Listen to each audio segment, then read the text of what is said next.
What's going on, everyone? Darkside Phil here, and welcome to another edition of the Hateful Truth video game review series, where I give you maximum truth and minimum bullshit regarding the latest video game releases.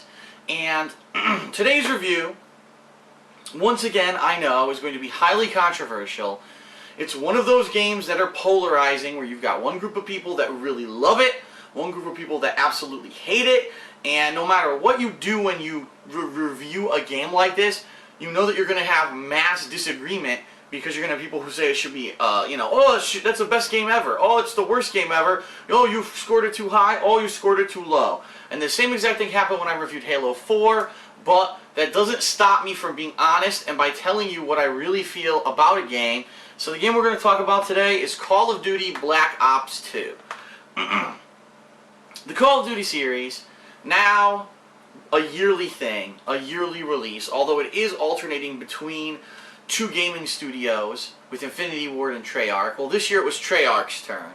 And so what they decided to do was make a direct sequel to Black Ops 1 from 2 years ago. Black Ops 1 was interesting because not only did it have an epic single-player campaign that was completely original and wasn't connected to the other stories of Call of Duty, but it also offered a zombies campaign mode where you would go and do these special survival maps with cool Easter eggs and things like that. Plus it had the traditional multiplayer. Call of Duty Black Ops 2 is very similar in that respect. You've got your single-player campaign, you've got your zombies mode with new features and things that we'll talk about, and you've got your multiplayer aspect. Now, the majority of people who play this game are probably going to be playing the multiplayer more than anything else. That's pretty much the staple of the Call of Duty game. But that doesn't mean that we need to count out the fact that there are other aspects to the game. So let's talk a little bit about them. So, the campaign of Call of Duty Black Ops 2 resumes from the campaign of Black Ops 1. A lot of the characters that were involved in the first game actually come out in the second. And what this ends up being is a kind of a story that flashes from the year 2025, which is supposed to be the present, to the several different occurrences and campaigns in the past. The son of the main protagonist of the first game, Mason, is now the main character of Black Ops 2. And he's out to stop this terrorist who basically is trying to supposedly find a way to take over the world, although his plan isn't very clear at the beginning of the game. So you're part of this Black Operatives team who's trying to find out things about this terrorist so that you can basically apprehend him. The game starts out with you going to visit Woods, who was one of the main people in Black Ops 1. And Woods is giving you flashbacks to things that happened in the past regarding this terrorist. And without many spoilers, you come to find out there's a little plot twist that Woods was responsible for the death of this terrorist's sister, which kind of makes him even more crazy and turns him into this guy who just wants to basically tear down the entire world. And so the game itself will have a nice futuristic mission or level in 2025 where you'll use really cool futuristic technology. Like, for example, there's some guns that can auto-target for you. You look through the target reticule, and where there's an enemy, there might be a little indicator so you know to shoot there because that's where the enemy is. There's going to be cool drones and things that you're going to be piloting and commanding. You're going to be pulling down airstrikes. There's all kinds of cool futuristic stuff that happens in the course of the game. But then you might have it paired with a flashback mission where Woods is telling the story of something that happened in the past with this terrorist, and then you fly back in time to the 1970s and 1980s. So you're going to have a combination, a unique combination of gameplay that's some in the future and some in the past. Some of the cool things in the game that hadn't been done in a Call of Duty game before, riding on a horse for an entire stage where you can ride the horse around and get off and do stuff and get back on the horse. That was pretty neat.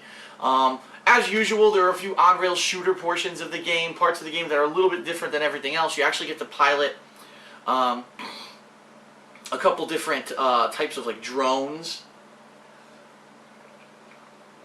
And where the campaign really changes up this year, which actually makes it a little bit different than previous Call of Duties, is first of all, there are optional missions that you can do called Strike Force missions, and you don't have to do them.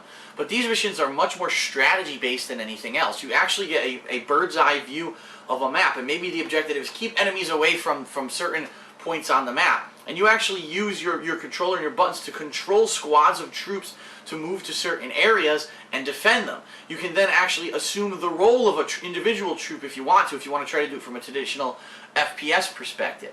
So these missions are completely optional, but they do tie in with the campaign. They give you additional content and additional story to the campaign. So for example, during the campaign, this world-class hacker gets kidnapped by the terrorist. Well, you now have a strike force mission that's completely optional where you can go and try to rescue her. Okay, that's the kind of stuff that it is. In addition to these strike force missions, there's also critical points in the game where you need to make a choice, whether it's to kill one guy or kill the other guy, or maybe it's not. Maybe it's to kill this guy or spare him. There's 3 of these critical points during the course of the game that you need to make a choice, and actually it changes the course of the story of the game. That's right, this game actually has 3 different endings dependent upon what you do during the course of the game and what choices you make. There's also several optional objectives. So you might be on a mission where you're on a boat and you're trying to infiltrate the boat, but one of the missions might be, oh, well, there's other people from your side infiltrating the boat as well. Get on this sniper rifle and help them out. And if you do it, you get a bonus objective complete, basically. Now, all this comes down to what's the purpose of these side missions? What's the purpose of these side objectives? Why would you even want to do them? Well, like I said, the game has 3 different endings, and depending on what you do, you might get a different ending. From what I'm to hear, I actually got an ending that people are saying is kind of middle of the road. People are telling me there's actually a really, really bad ending and a really surprise ending where it's like a good thing happens and you would never expect that it was going to happen. So for the first time ever, it's a Call of Duty campaign that, although is mostly linear, there are some deviations and things that you can choose to do or do differently, and when you do them, it'll actually change the ending of the game. First time Call of Duty has ever done that, okay? Now let's talk about the zombie mode. Zombie mode in this game is called Transit, and what it is a little bit different than previous zombie campaign maps that have been available for the Call of Duty series, so let me explain. In Transit, it's not just one location where you're at.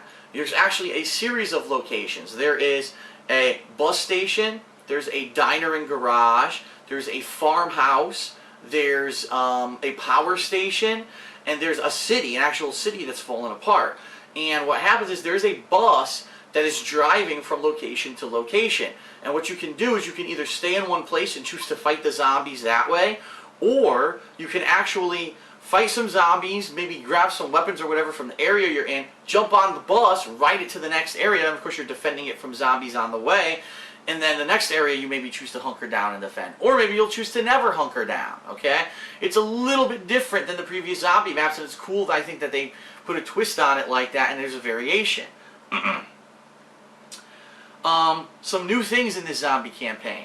You can actually build items a la Dead Rising. That's right, you find hidden items and things that were dropped around these 5 different locations. You go to a workbench, you put them together, and you make items, such as the power generator, and you'll use that to open certain doors. Or I think they actually call it a turbine in this game. Such as the zombie shield, which you can use to push back zombies, and it actually gives you additional defense on your back. Sometimes the zombie will go to attack you, and it hits the shield by accident instead. So there are different things like that. There's also the ability to build some secret items. There's actually a super secret jet engine gun made from extremely rare pieces that are randomly spawned throughout certain maps. And that one is supposedly a really powerful gun that just blows all the zombies away from you.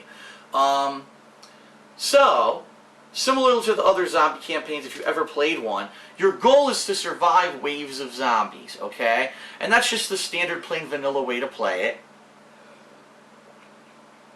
Kill zombies, earn points, use those points to buy weapons at fixed places throughout these maps. Maybe find this mystery box which generates a random weapon. Sometimes you'll get a really powerful one. And keep moving and make sure the zombies don't kill you or overwhelm your whole team. And to survive for as many waves as you can. There's no ending per se to zombie mode.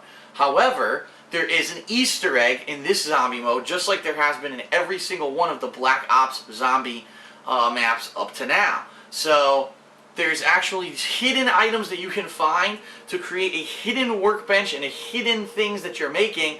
And as you do that, there's actually a doctor who will talk to one of the 4 players who are playing and give them instructions. So basically you have to find all these items and put them together.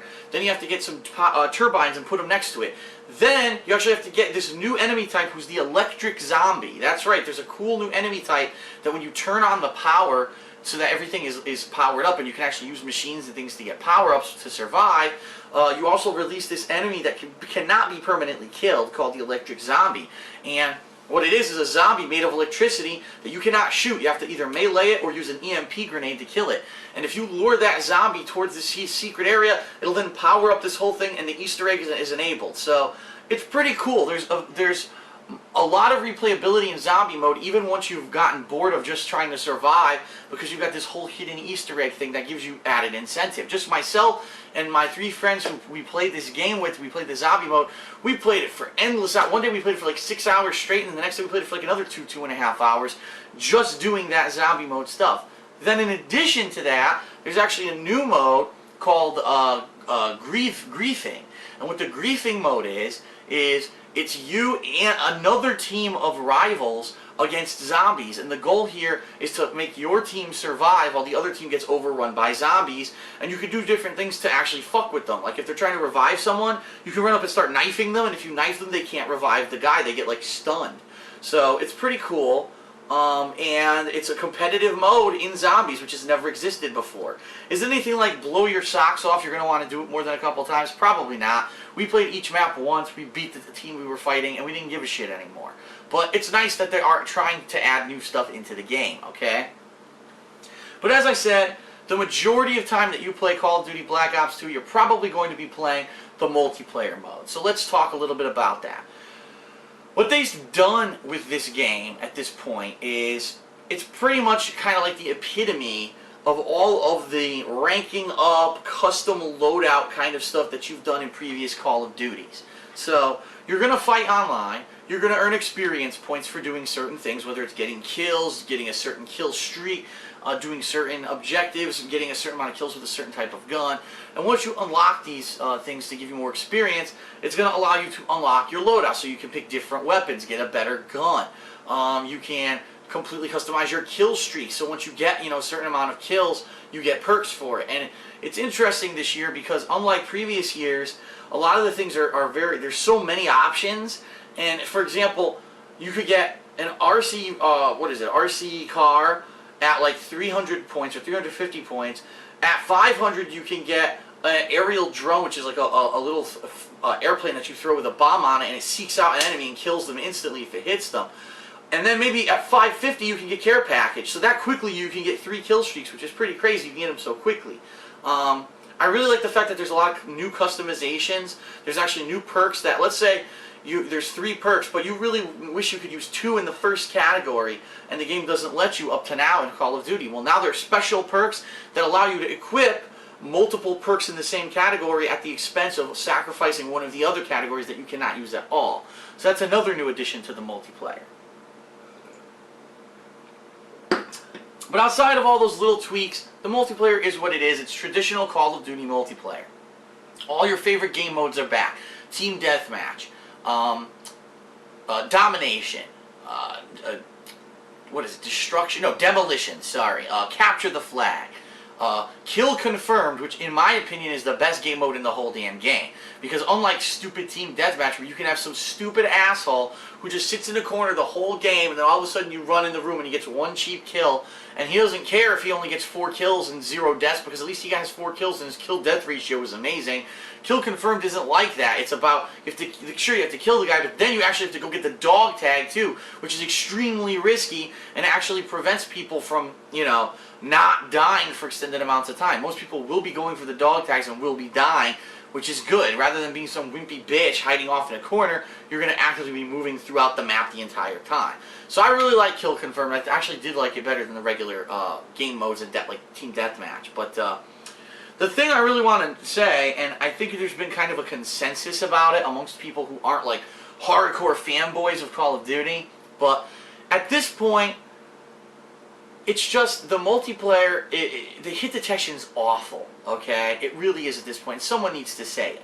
I'm sorry, but when I'm playing against someone and they come around a corner, and on my screen, it shows me lifting my rifle, aiming, and firing off 5 shots at the guy, and then I die, and I'm like, what the fuck happened? And then you watch his kill cam, and on his kill cam, I never even got my rifle up. That's fucking problematic. That means the latency of the connections are awful, the servers aren't handling things well, and the hit detection is complete balls. Why is it that people with bad connections actually get rewarded in the Call of Duty series? And this is true. You'll see one guy teleporting through the whole map. You'll try to shoot him, you won't be able to kill him. But he'll be able to kill you, and it's complete bullshit. There's some people who literally, they just fucking spray left and right with their guns like this, and they just kill people because the hit detection's so awful, you actually don't need to fucking aim. So, it's bullshit. I think what they've really done at this point is they tried to dumb down the game. I'm getting a random phone call for that. I don't recognize the number. I think what they're trying to do at this point is they're trying to dumb down the game, okay, to the point where anyone can play it and anyone can get kills, okay? And I think what they really don't want it to become is, you know, only elitists who play the shit out of the game can really experience the game and have fun, because they're going to dominate and everyone else is going to have a hard time. I think they tried to water it down and make it as mainstream as possible so that anyone, it makes it extremely easy for anyone to get kills in this game. Problem being, you got people who are actually taking the time to play the game the way it was intended to be played, and they're getting fucked up. So it's really annoying, okay? So let's talk about what I like about the game, what I don't like about the game, and then my overall feelings about the game, okay?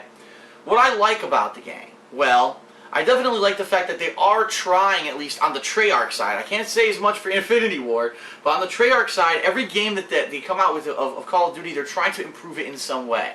So in this case, the campaign now has multiple endings, multiple choices, side missions. You may want to play through the campaign more than once, and it's probably the first time ever in a Call of Duty game that there's actually incentive to go back and play the campaign again, okay? I like the fact that zombie mode has been evolving, and now this zombie mode is different. It's almost a different animal. It used to always be about just hunkering down where you were and try to survive. Now it's not like that at all. Now you can travel throughout the map constantly. It's so awesome when you're riding the bus and you got zombies chasing you and they're jumping on the sides of the bus trying to rip the wood off the windows, and you're shooting through there trying to survive. It's really neat, and we really did enjoy our zombie mode gameplay a hell of a lot. And the fact that Kill Confirm is in it, I really like the Kill Confirmed game mode, okay? And the added customizations as well. I did enjoy the added customizations to yourself, to your loadouts in the multiplayer. That was really neat. What don't I like about the game? Well, the campaign, first of all, is 5 to 6 hours long, which in my opinion, for an FPS game like this, where you're going to have so much other content outside of the campaign, I'm okay. I'm used to the campaign being 5 to 6 hours long, and I liked it. I liked the story of the campaign. But one glaring problem with the campaign that just kind of almost ruins the experience is it has become so flippin' unrealistic, okay, at this point, that you don't feel like you're even in the shoes of the person you're playing anymore. You don't feel like you're actually a black op who's out there trying to stop terrorism. You feel like you're playing a goofy video game. And let me explain. There are times when you're literally up against 1,000 dudes, like the odds are overwhelmingly against you, and they just keep coming and coming out of the buildings and coming and coming, so you have to kill maybe 20, 30, 40 dudes before it'll stop and allow you to progress. There's parts of the game where like it's actually harder to try to beat the game as if you were really a soldier who didn't want to die than it is to just say, fuck yeah, I know this is a stupid video game, so I'm just going to act like an asshole, and you just start charging towards these guys, guns blazing, getting hit by bullets, riddled by bullets, but you're fine, because remember, in this game, health regenerates, so you're just boop, boop, boop, boop, boop, boop. Oh, I don't care, I got the cover, I got all my health back. And this was really the problem with this game, and in my opinion, I think they've come to a point where the campaign is so unrealistic, you are just a bullet sponge, okay? There's no way to not take 1,000 shots and not just take advantage of the regenerating health. The game has come to a point where this is the first Call of Duty where it bothered me. I actually played all the other Call of Duties up to now, and even though, yeah, this mechanic was present, it wasn't that bad. In this one, it's like, fuck it. I'm the Terminator, I accept it, It's not realistic at all. I just have to run and gun and not actually carefully try to do anything with any kind of strategy. I just need to run straight towards it because I know that I can survive it 9 times out of 10. And that's unfortunately what I ended up doing in some of the campaign. If you're in a tough mission, fuck it. Why am I fighting all these guys? Run past them all, absorb a couple bullets, and then just get to the next part of the game. And fuck them, you know? And that's unfortunate that the game is like that. I think it should have been a little bit more realistic. The zombie mode, although it's entertaining, there's only one map, and that goes to be said that there in previous games like Black Ops 1, there were multiple zombie maps. In this game, there's only one, the transit map. And even though it is consistent of 5 different locations, it is still, that's a cop-out. It's still just one map. And so, it's a little disappointing that you bought the $60 retail game and you only got one zombie map. I'm sure they're going to be releasing new ones in the future, but they'll all be paid DLCs. So, that's kind of a downer. But the biggest downer for me is the multiplayer and the issues with the connections and the hit detection. And when you get this far into a series, okay, you've got to have significant improvements. And I did like some of the other things that they changed, but the quality of the gameplay, the core gameplay, has degraded over time. It has now become a point where people just act like complete assholes online because it's very hard to play with any kind of skill because the hit detection's awful. You got people spraying all over, but they somehow instantly kill you. You've got times when you get the drop on the guy, but then when you watch the kill cam, the game decided, no, that's not what happened, and it completely changes the scenario. It's really fucking stupid. And for the first time in a Call of Duty game, I actually have a question for everyone. How on earth is anyone going to play this game competitively, and I mean like MLG and all those leagues, how are you going to do it when it's so fucked up online? Like, it's not, don't get me wrong, it's a fun game. It's a game that I would love to play for a couple hours maybe every week and have fun jumping online and just going nuts with it. But I don't think it can be taken seriously at this point. I really don't feel that the quality of the gameplay is good enough for this to be considered a competitive game. If anything, what's going to end up happening, the people who are at the top of the leaderboards are going to be the people who find game exploits. Oh, I found the best sniping position where no one can see me, so I'm fine. Oh, I found out that if you use this particular tactic, like if you remember a couple games ago, some of the tactics were like you could have a build where you could melee people from like 20 feet away and they couldn't do anything about it, and it was a build that only worked in like laggier matches. Well, people are going to find that. They're going to find the bullshit abuse of the game rather than how the game's meant to be played, using skill, aiming, shooting, using strategy. They're not. They're just going to abuse the fucking system, and that's how those people are going to win at the game. So I don't understand what they were thinking with the multiplayer when it comes to the fact that the hit detection is awful, that some of the connections are just balls. And yeah, I understand, okay, a lot of people bought the game, so some connections are going to be bad, but that's still no excuse. Another problem that happens with this game, that frequently happened with previous Call of Duties as well, but in this game it's frustrating, the matchmaking. It gets fucked up. You'll have a game that's 6 on 6, then all of a sudden 2 people will drop from a party. Now the game's 6 on 4 for the whole game. It won't find other people to join, it'll just fuck you over. You're like, I didn't want to fucking play 4 on 6 handicap. That's not the goal here. Of course we're going to lose, and it's frustrating because you get your ass handed to you that game, and it's not your fault. So, a lot of things that I like about Black Ops 2, and a lot of things that I kind of don't like, things that I think they really went off the deep end. So overall, what do I think about it? Well, this is a no-brainer. If you're a fan of Call of Duty and you've been buying every year and you love it, then you're going to love the game. You're going to think it's the best game ever made. If you don't like Call of Duty, you're probably not going to like it. So duh, this is like common sense. But for those of you who are kind of on the fence, gee, I don't know, does it have enough content this year? Should I buy it? Should I not? I really need some guidance. What I want to say is this. If you go into this game with the mindset, wow, I just want to have a lot of fun, this game will be very enjoyable for you. If you're one of those people, though, that you go into with the mindset, I got to be the best at every game I play, and I'm a hyper-competitive personality, and I can't wait to dominate the leaderboards and talk shit about it and this and that, I tell you right now, this is not your game, because the game really wasn't made for people to play at a high competitive level. I can tell you that as a person who's played many games at a high competitive level. The game is fucked up, okay? It's still fun to play. It's hilarious to laugh at some of the silly shit that you see, like you getting 7 shots on one guy, then you get hit once, you die, and then when you watch his kill cam, the game claims you were shooting up into the sky instead of at him, which obviously wasn't the case, but still, you know, you have to have the mentality that you're only in it for fun. And I really feel that there's a group of people out there who will like that and who will get the game, okay? So all that being said, I like the improvements, but I dislike some of the things that kind of got a little messed up or overshadowed this time around. But I really think the major flaw, the thing that's making me score the game as I'm about to score it, is the fact that the multiplayer, just at this point, you can't have a game like this. It's the biggest game. That's no excuse to dumb down the game and make it so easy for everyone to get kills and have the horrible hit detection. They lost their way, in my opinion, during the course of the series. And it's still, don't get me wrong, it's still going to sell. It's still going to do amazingly well, but I don't think that as a competitive game that it really holds up as much as previous Call of Duty. So, all that being said, the fact that there's some positives, some negatives, and everything in there, it's a mixed bag. I'm going to give Call of Duty Black Ops 2 an 8 out of 10. That's right, 8 out of 10. The primary reason being that there is a significant amount of fun content in the game.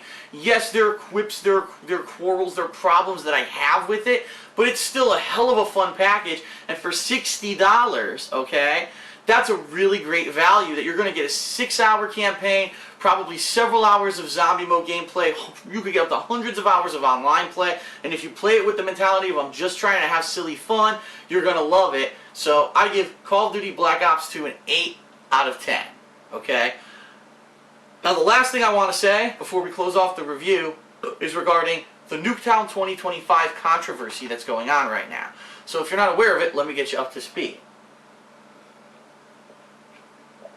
For months prior to its release, Black Ops 2 had a whole advertising campaign, it even had its own trailer, that there was going to be a special map called Nuketown 2025 available for anyone who pre-ordered the game.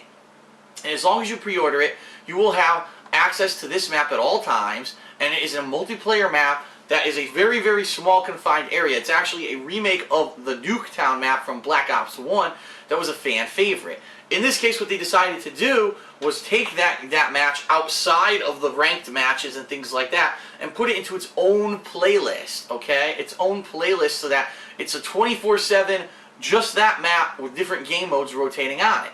And a lot of people said, wow, we like this, because some people don't like Nuketown.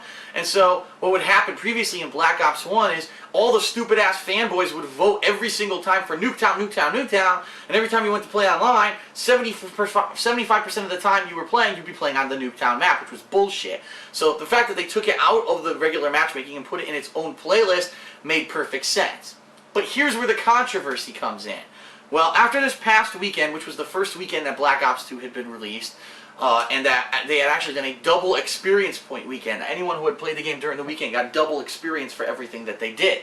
Well, after the weekend ended, Treyarch and Activision took it upon themselves to disable the Nuketown 2025 playlist, making the playlist completely unplayable to the majority of people. The only way you can still play the Nuketown 2025 map is to go into a custom game with your friends only, and they all activate the map, and then you can manually choose it. But you can't just go online and matchmaking and play Nuketown 2025 anymore. So the entire gaming community kind of has their hands up like, what gives? What the fuck were they thinking? Why did they advertise that you could play this map as a pre-order bonus whenever you wanted, and now the game's out, they basically took it away? And it makes no sense. I went to GameStop today to pick up the newest releases from this week. Right there on the front of the GameStop, a big sign. Call of Duty Black Ops 2, Nuketown 2025 if you pre-order. And I'm like, how could they even still have that on the store? Because it's not true. It's bullshit. If you had a pre-order and you didn't redeem your code yet, and now you tried to play the game, you couldn't play Nuketown 2025. And it's even to the point where a game developer tweeted about it and said, please don't kill the messenger. We didn't even know they were going to do this. So it's completely asinine. It makes no fucking sense whatsoever. It is false advertising because you told your gamers that they would be able to play the game and then you took it back. You guys are basically fucking dishonest liars. I don't know why they even did it. What benefit was it to them to disable that server? I don't know. But I don't agree with it. I think it's a bullshit business practice and they should be chastised for it. So, alright, that's it for this edition of the Hateful Truth video game review series. I hope that this has been informative to you and you can now make an informed decision on what you would like to actually get this year, especially in regards to Black Ops 2. I do want to say, yes, I did tie it with Halo 4. I think they both were kind of feeling about the same for me this year, around an 8. So there really is no winner in the battle. I say Halo 4 is good for certain reasons, but fails to improve in certain regions. In this case, Call of Duty Black Ops 2 did improve in a lot of ways, but then it took 2 steps back with a lot of the new flaws that came in. So it's kind of a different scenario. One game, it's still kind of good, but it's getting stale and not a lot of innovation or new stuff. This game, a lot of new stuff and innovation, but also a lot of problems. And that's why I really feel that they're kind of around the same level this year. And so now the Halo and Call of Duty Black Ops fanboys can have their heads explode in unison because I didn't pick a definitive winner between the 2 games because I don't feel that either are Game of the Year. Damn it, I was this close to finishing the review. All I was going to do was the sign out, and then my camera ran out of time. So, here we go. Let's finish it up. Thanks for watching the Hateful Truth video game review series. I hope this review was very informative for you, and now you can make a decision whether or not you want to get Black Ops 2. I'll see you next time for maximum truth and minimum bullshit here on the Hateful Truth video game review. Peace out.